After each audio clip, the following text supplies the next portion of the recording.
ಪ್ರವೀಣ್ ನೆಟ್ಟಾರುಗೆ ಅಟಲ್ ಸಂಘಟನೆ ಮತ್ತು ಬಜರಂಗ ದಳದಿಂದ ಶ್ರದ್ಧಾಂಜಲಿ.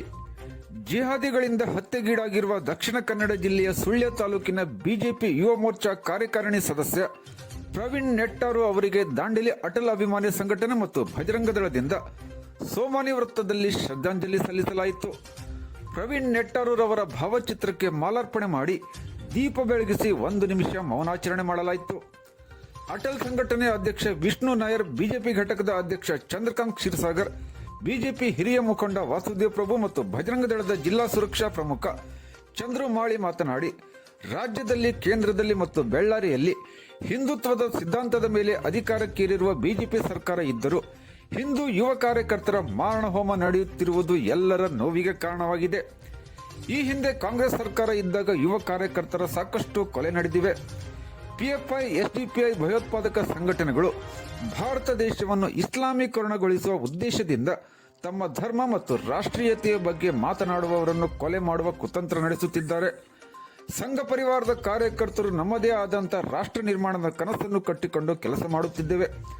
ಯುವ ಕಾರ್ಯಕರ್ತರು ನಿಮ್ಮನ್ನು ಅಧಿಕಾರದಲ್ಲಿ ಕೂರಿಸಿ ಮಂತ್ರಿಗಾದಿಯಲ್ಲಿ ಏರಿಸಿ ನಿಮ್ಮ ಹಿಂದೆ ಪಕ್ಷದ ಧ್ವಜವನ್ನು ಹಿಡಿದುಕೊಂಡು ಮನೆಯವರ ವಿರೋಧವನ್ನು ಕಟ್ಟಿಕೊಂಡರೂ ಸಹ ನಮ್ಮ ನಾಯಕರು ನಮ್ಮ ಧರ್ಮ, ನಮ್ಮ ಸಿದ್ಧಾಂತ ಒಪ್ಪಿಕೊಳ್ಳುವ ಪಕ್ಷ ಎಂದು ಅಧಿಕಾರಕ್ಕೆ ತಂದರೆ ಅಧಿಕಾರದಲ್ಲಿರುವ ನಿಮ್ಮ ವೈಫಲ್ಯದಿಂದ ನಾವೆಲ್ಲರೂ ಭಯದ ವಾತಾವರಣದಲ್ಲಿ ಬದುಕುವಂತಾಗಿದೆ. ನಾವು ಸಂಘ ಪರಿವಾರದ ಕಾರ್ಯಕರ್ತರು ರಾಷ್ಟ್ರೀಯ ಚಿಂತನೆಗಳನ್ನು ಮೈಗೂಡಿಸಿಕೊಂಡಿರುವವರು. ನಾವು ಯಾರಿಗೂ ಜಗ್ಗುವ ಅಥವಾ ಭಯ ಬೀಳುವ ಪ್ರಶ್ನೆಯೇ ಇಲ್ಲ ಎಂದರು.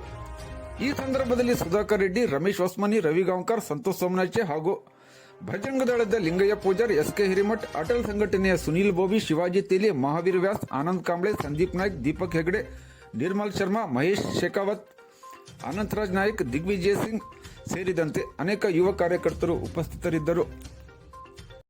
ಹಿಂದೂ ಕಾರ್ಯಕರ್ತರು ಏನಾದರೂ ಕೆಲಸ ಮಾಡಿದ್ರೆ ಅಥವಾ ಹಿಂದೂ ಕಾರ್ಯಕರ್ತರು ಸಾಮಾಜಿಕ ಜಾಲತಾಣದಲ್ಲಿ ಸಾಮಾಜಿಕ ಕೆಲಸಗಳಲ್ಲಿ ತೊಡಗಿಸ್ಕೊಂಡ್ರೆ ಅಂಥವರನ್ನ ಟಾರ್ಗೆಟ್ ಮಾಡಿ ಕೊಲ್ಲುವಂತಹ ವ್ಯವಸ್ಥೆ ಆಗ್ತಾ ಇದೆ.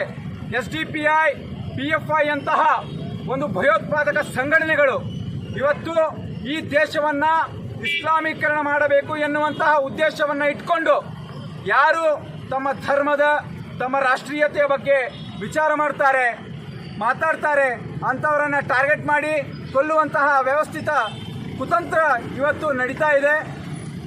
ನಾವು ಭಾರತೀಯ ಜನತಾ ಪಕ್ಷದ ಕಾರ್ಯಕರ್ತರಾಗಿರ್ಬೋದು, ಬಜರಂಗ ದಳದ ಕಾರ್ಯಕರ್ತರಾಗಿರ್ಬೋದು, ವಿಶ್ವ ಹಿಂದೂ ಪರಿಷತ್ತಿನ ಕಾರ್ಯಕರ್ತರಾಗಿರ್ಬೋದು, ಸ್ವಾಮಿ ನಾವು ನಮ್ಮದೇ ಆದಂತಹ ಒಂದು ರಾಷ್ಟ್ರ ನಿರ್ಮಾಣದ ಕನಸನ್ನು ಕಟ್ಕೊಂಡು ನಮ್ಮದೇ ಆದಂತಹ ಒಂದು ರಾಷ್ಟ್ರೀಯ ಚಿಂತನೆಗಳನ್ನು ಇಟ್ಕೊಂಡು ಈ ಸಮಾಜದಲ್ಲಿ ಕೆಲಸ ಮಾಡ್ತೇವೆ ಸ್ವಾಮಿ.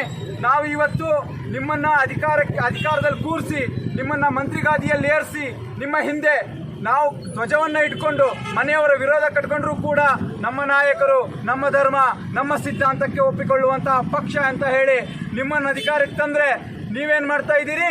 ಇವತ್ತು ಮೊನ್ನೆ ಹರ್ಷನ ಕೊಲೆಯಾಗಿರಬಹುದು, ಅದಕ್ಕಿಂತ ಮುಂಚೆ ಪರೇಶ್ ಮೇಸ್ತನ ಕೊಲೆಯಾಗಿರಬಹುದು, ಅಲ್ಲೆಲ್ಲೋ ಪಾಪ ನಮ್ಮ ಬೆಂಗಳೂರಲ್ಲಿ ನಮ್ಮ ರಾಷ್ಟ್ರೀಯ ಸ್ವಯಂ ಸಂಘದ ಒಬ್ಬ ಸಂಚಾಲಕರ ಕೊಲೆಯಾಗಿರ್ಬೋದು.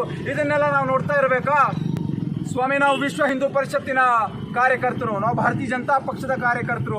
ನಾವು ಯಾವುದಕ್ಕೂ ಜಗ್ಗುವುದಿಲ್ಲ, ಯಾರಿಗೂ ಭಯ ಬೀಳುವುದಿಲ್ಲ. ನಮ್ಮ ರಾಷ್ಟ್ರೀಯತೆಯ, ನಮ್ಮ ಸಿದ್ಧಾಂತವನ್ನು ಒಪ್ಪಿಕೊಂಡು ನಾವು ನಮ್ಮ ರಸ್ತೆಯಲ್ಲಿ ಸಾಗ್ತಾ ಇದ್ದೇವೆ. ಇವತ್ತು ನಾನು ಇಲ್ಲಿ ಮಾತಾಡ್ತಾ ಇದ್ದವನು ನಾಳೆ ಯಾವ ಗಲ್ಲಿಯಲ್ಲಿ ಹೆಣವಾಗಿ ಬೀಳ್ತೀನಿ ಅನ್ನುವಂತಹ ಒಂದು ಭಯದ ವಾತಾವರಣ ನಮ್ಮಲ್ಲಿ ನಿರ್ಮಾಣ ಆಗಿದೆ. ಯಾಕೆ ಈ ಕೊಲೆಗಳು ಮಾಡತ್ತಾರೆ ನಿಮ್ಗೆ ಗೊತ್ತಿದೆ ಅಂದರೆ, ಮೊದಲು ಇಲ್ಲೇ ನಮ್ಮ ಜಿಲ್ಲೆಯಲ್ಲಿ 2-3 ಅದು ಒಂದು ಪರೀಶ್ ಮಿಶ್ರಾ ಅಂತೇಳಿ ಒಂದು ಹುಡುಗಂದಾಗಿತ್ತು.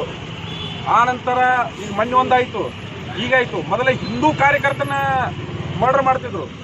ಯಾಕೆ ಮಾಡ್ತಾರೆ ಅಂದರೆ, ಹಿಂದೂ ಕಾರ್ಯಕರ್ತರು ಜಾಸ್ತಿ ಬೆಳಿಬಾರ್ದು, ಅವ್ರನ್ನ ಹೆದರಿಸಿಬಿಟ್ರಲ್ಲ, ಇವು ಹಿಂದೂ ಕಾರ್ಯಕರ್ತರನ್ನ ಹೊಡೆದು ಬಿಟ್ರಲ್ಲ, ಈ ಹಿಂದೂಗಳು ಸುಮ್ಮನೆ ಮನೆಯೊಳಗೆ ಉಳ್ಕೋತಾರೆ ಅನ್ನೋದು ಒಂದು ಭ್ರಮೆ ಇತ್ತು ಅವರಿಗೆ.